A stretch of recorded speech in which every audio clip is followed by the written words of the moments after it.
Chapter 10, Community Nutrition, Promoting Healthy Eating by Eleanor D. Schlenker. We begin with key terms: demographic, acculturation, motivation, attitude, food insecurity, epidemiologist. I say again, epidemiologist. Epidemiologist.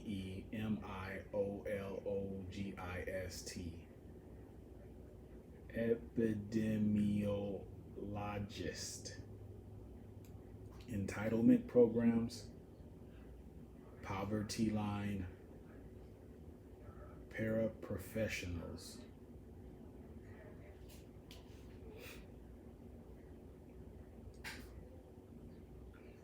Framework for wellness. In our work, we promote optimum well-being through nutrition, but health and wellness are defined in various ways. The World Health Organization's definition of wellness includes several dimensions, including physical wellness, emotional wellness, social wellness, environmental wellness, and spiritual wellness.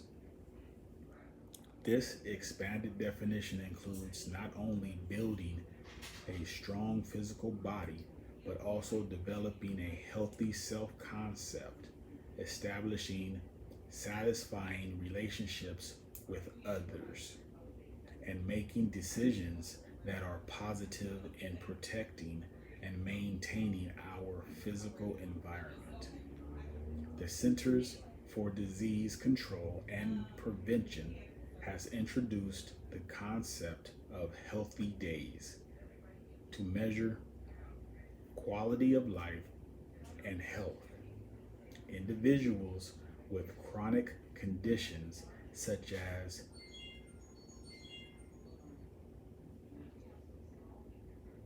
coronary heart disease reported 10 unhealthy days in the previous month, as compared with those free of such conditions who reported only 5 unhealthy days.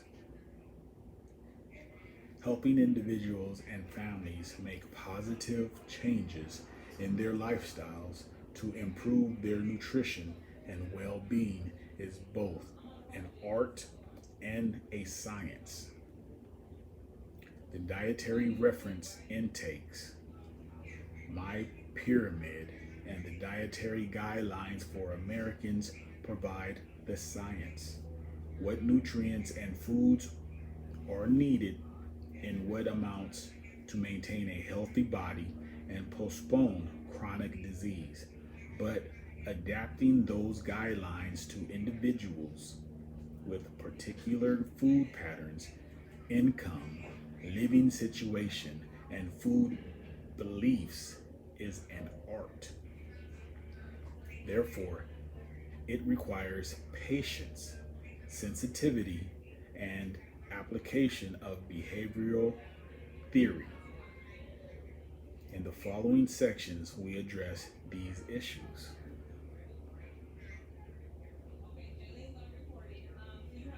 Nutrition education. The term nutrition education and nutrition counseling are sometimes used interchangeably, but they have similarities and differences. Both terms relate to helping people develop a healthy food pattern and overcome any existing barriers to good eating. However, nutrition counseling is more likely to address the prevention or treatment of a disease condition and often involves medical nutrition therapy. Nutrition counseling can take place in a healthy environment as part of a patient care, without outpatients in a diabetes clinic, in a public, excuse that, nutrition counseling can take place in a health care facility as part of patient care, without patients in a diabetes clinic, in a public health program serving pregnant women at risk, or with children and parents enrolled in a school obesity intervention program. Therefore, counseling is usually a one-on-one experience with the counselor and individually or with the family. Now, nutrition education is a more general term that refers to any program that assists people in making decisions about their eating practices and applies knowledge about the relationship between nutrition and health. Nutrition education often involves group education,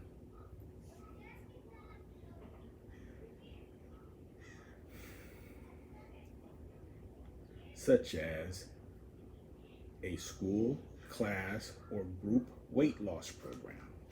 The qualities needed and goals for effective nutrition counseling apply equally to nutrition education. Societies shape their own patterns of disease, and economic and demographic factors influence health at all ages. Nutrition educators most recognize the food patterns of the broad ethnic and national groups that make up our cross-cultural environment. They must develop effective communication skills with people from all educational levels. Individuals new to the United States may experience difficulties in acculturation to a new secular and food environment. Our job is to help families explore their options and make decisions based on appropriate information and personal support. Person-centered goals. Family counseling must be person-centered. It requires close attention and health problems and food choices and cost. The nutrition counselor has the following goals. 1. To obtain information from the individual or family about their nutrition and health needs. To provide the knowledge and practical skills to meet those needs. 3. To support the individual or family with encouragement, reinforcement, and referral. Model for nutrition counseling. Regardless of the setting, the nutrition counselor begins by carrying out a nutrition assessment, evaluating the positive aspects of the current dietary pattern, and considering the need for change as appropriate. A model describing this process emphasizes the overall goal of positive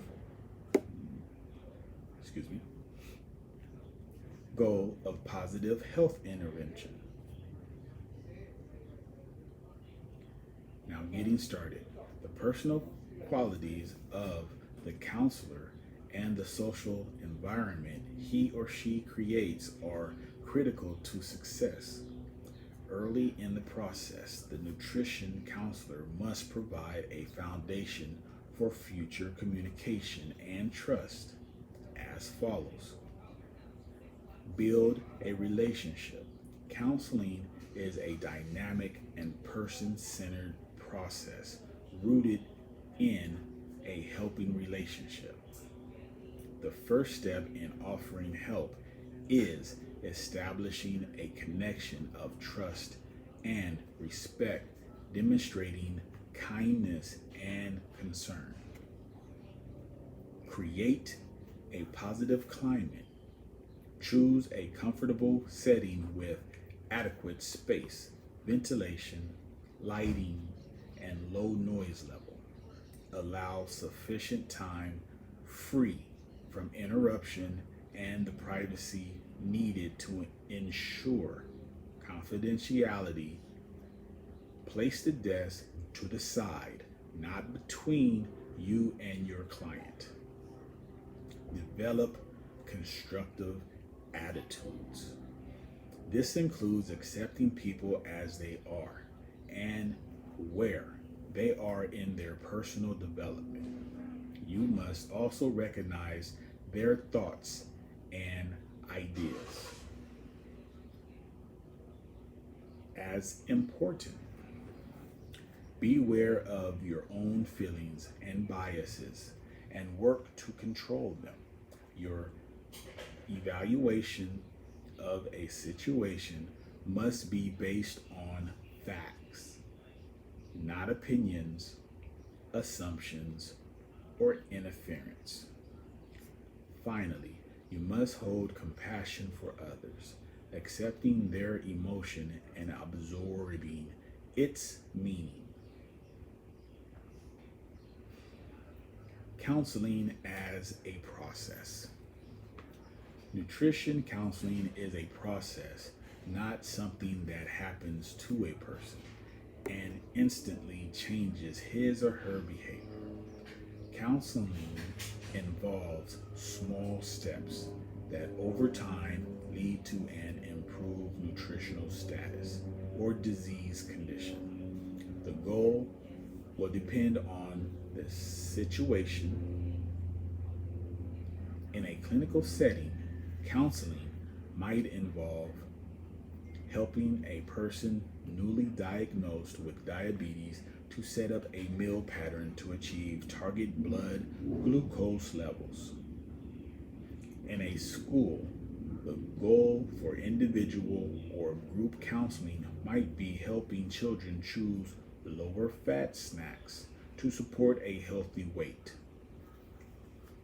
In a community health center, counseling for a mother may focus on meal planning to improve the nutrient intake of her family. Regardless of the audience and goal, the steps in the process are the same as follows. Establish the need. What is nutritional at risk besides health for the individual? I repeat, or I correct myself. What is the nutritional problem or health risk of this individual? What nutrients are low in the individual or family diet? Does this person lack the resources to purchase an adequate supply of food? Pardon me. Set the goal. Determine the information or resources required. Plan a course of action. Evaluate progress and readjust.